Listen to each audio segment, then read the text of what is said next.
तुकाराम मुंढे साहेबांनी मोठमोठ्या ॲक्टर्स लोकांना देखील कारवाईचा इशारा दिलेला आहे. चुकीच्या गोष्टींची जाहिरात करसाल, तर तुम्हाला आत टाकल, तुमच्यावरती कारवाई केली जाईल, असा सक्त इशारे ह्या मोठमोठ्या ॲक्टर्स लोकांना दिलेले आहेत. या ॲक्टरवरती जर तुकाराम मुंढे कारवाई करू शकतात, तर रील स्टार लोकांनो, तुम्ही कुठल्या झाडाचे पाले आहात? हे रील स्टार, हे डिजिटल क्रिएटर जे आजकाल संपूर्ण Instagram, Facebook या माध्यमांवरती आपल्याला पाहायला भेटतात. हे प्रमोशन करतात. प्रमोशन अशा गोष्टीचं करतात, की ही खाण्याची गोष्ट असते, ही औषधाची गोष्ट असते. मित्रांनो, काही-काही प्रॉडक्ट्सचे पण करतात. महत्त्वाची बाब म्हणजे मॅक्सिमम जे असतं, एकतर खायचं प्रमोशन करायचं आणि दुसरी गोष्ट मित्रांनो, त्या ह्याचं केमिकल पावडर्सचं प्रमोशन करायचं, कॉस्मेटिकचं प्रमोशन करतात. काही-काही लोकं 2 महिन्यामध्ये बॉडी बनणार, 3 महिन्यामध्ये बॉडी बनणार, लगेचच तुम्हाला रिझल्ट दिसायला लागतील. अशा ॲडव्हर्टाइजमेंट करतात मित्रांनो. मोठमोठे बॉडी बिल्डर्स असतील, जिमचे ट्रेनर असतील, हे अशा गोष्टींचं प्रमोशन करतात आणि अशा लोकांवरती देखील कारवाई होऊ शकते. त्यांचं जर सोशल मीडिया अकाउंटवरती बघितलं आपण, त्यांना लाखो लोकं फॉलो करत असतात आणि हे लोकं एक असं प्रमोशन करतात, की ज्या प्रॉडक्टबद्दल सर्वसामान्य लोकांना माहिती नसतं, त्या प्रॉडक्टबद्दल या सर्वसामान्य लोकांच्या मनामध्ये पेरायचं काम देखील हे रील स्टार आजकाल करत आहेत आणि यांच्यामुळं मित्रांनो सेल वाढतो. हे कंपन्यांना देखील माहिती आहे. त्यामुळे यांच्याकडनं प्रमोशन करून घेतात. मित्रांनो, काही-काही जे रील स्टार असतात ते 10-10, 15-15 हजारामध्ये विकले जातात. त्या प्रॉडक्टच्या मागे काय हिस्ट्री आहे, त्या प्रॉडक्टला कोणी प्रमोट केलंय का ऑलरेडी? सर्वात महत्त्वाची बाब म्हणजे मित्रांनो, त्या प्रॉडक्टमध्ये कुठले इन्ग्रीडियंट्स आहेत, काय त्या प्रॉडक्टमध्ये टाकलेलं आहे, हे देखील या लोकांना माहिती नसतं. एखादा प्रॉडक्ट त्यांच्या हातामध्ये पाठवलं जातं, ठेवलं जातं, त्याचे फोटो काढले जातात. मी खातो, तुम्ही पण खावा. मित्रांनो, हे घरी शिळी भाकर जरी खात असेल, तरी पण आहे ना, हे असंच म्हणणार, की मी खातो, तुम्ही खावा आणि असे प्रमोशन हे रील स्टार करतात, हे डिजिटल ॲक्टर करतात. 15,000-15,000, 20,000 रुपयासाठी हे सर्वसामान्य लोकांच्या जीवावरती देखील खेळायचा प्रयत्न करतात. साइड इफेक्ट खूप घाण असतात मित्रांनो, असल्या पावडरचे, प्रोटीन पावडरचे, कॉस्मेटिकचे. एखादी पोरगी येते, समोर थोबाडाला क्रीम लावते आणि दाखवते, "मी पण वापरते, तुम्ही पण वापरा." असे इशारे सर्वसामान्य लोकांना करते आणि यामध्ये लाखो महिला देखील मित्रांनो या अशा कॉस्मेटिक ऑर्डर करतात, तोंडाला लावतात, साइड इफेक्ट वेगळे होऊन जातात, त्या क्रीम सूट होत नाहीत त्यांना आणि यामध्येच मित्रांनो जे चांगल्या चेहऱ्याची पण वाट लावायचे काम हे या अशा रील स्टारच्या ॲडव्हर्टाइजमेंटमुळं होतं. मित्रांनो, फक्त ॲक्टर्सच नाही आहेत, की जे अशा गोष्टींना प्रमोट करतात. हे रील स्टार, हे डिजिटल क्रिएटर जे आजकालच्या नव्या युगाचे तारे झालेले आहेत, सितारे झालेले आहेत, हे देखील मिसलीडिंग ॲडव्हर्टाइजमेंट करतात आणि यांच्यावरती कारवाई करणारे तुकाराम मुंढे साहेब. अन्न व औषध प्रशासनावरती तुकाराम मुंढे साहेबांची नियुक्ती झाल्यापासून त्यांनी धडक कारवाई चालू केलेली आहे. 100 पेक्षा जास्त लोकांना आतापर्यंत अटक करण्यात आलेली आहे. करोडो रुपयांचा माल जप्त करण्यात आलेला आहे. गुटख्यांवरती जे अवैध गुटखे असतात त्यांच्यावरती देखील हात धुवून मागं लागलेले आहेत.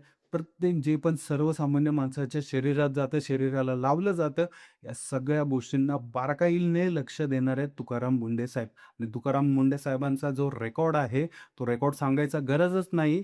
कारण एवढ्या वर्षामध्ये एवढ्या बदल्या म्हणल्यावरती हा माणूस इमानदार आहे आणि या इमानदार माणसाला फक्त काय दिसतं, ते म्हणजे ह्या लोकं जे की सर्वसामान्य लोकांच्या जीवाशी खेळतात आहे. तुकाराम मुंढे साहेबांना सर्वसामान्य लोकांचं कल्याण करायचं आहे.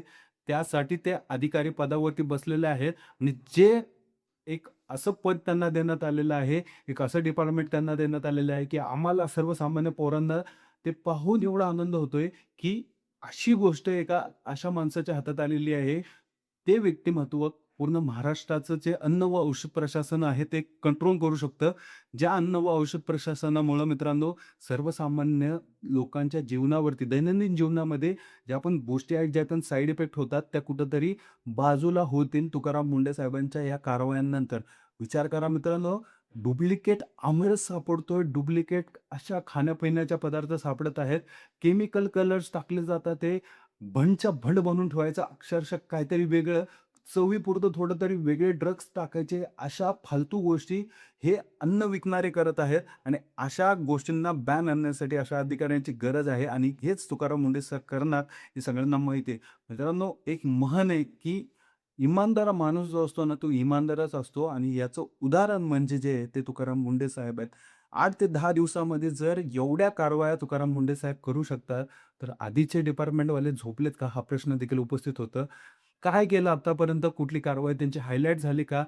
मोठं औषध प्रशासनाने एवढं मोठं कारवाई केलेली आहे का? असं काहीच हायलाइट झालं नाहीये.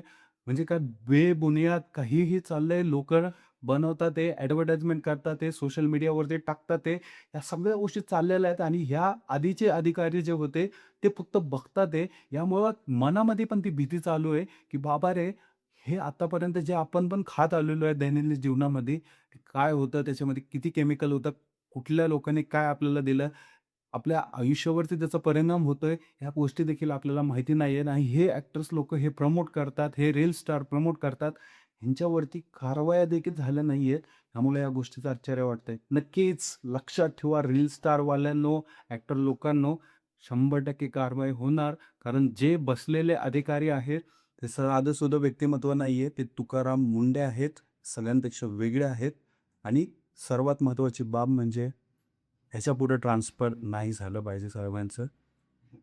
मित्रांनो, खूप महत्त्वाची बाब आहे, की हे असं डिपार्टमेंट आहे, की सर्वसामान्य लोकांच्या आयुष्यावरती परिणाम करणारं हे डिपार्टमेंट आहे. ह्या डिपार्टमेंटच्या ज्या आपण धागेदोरे आहेत, ते साहेबांच्या हातापर्यंत राहो, साहेबांकडे ट्रान्सफर होऊ नये अशीच आपण अपेक्षा करूयात.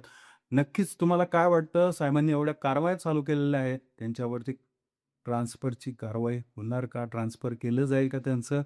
आता एवढं चांगलं काम करायला लागल्यावरती कोणाच्या ना कोणाच्या डोळ्यात खुपणारच. नक्कीच तुम्हाला काय वाटतं? कमेंट करून सांगा मित्रांनो. घेऊन येऊ अशाच व्हिडिओमध्ये. जय हिंद, जय महाराष्ट्र.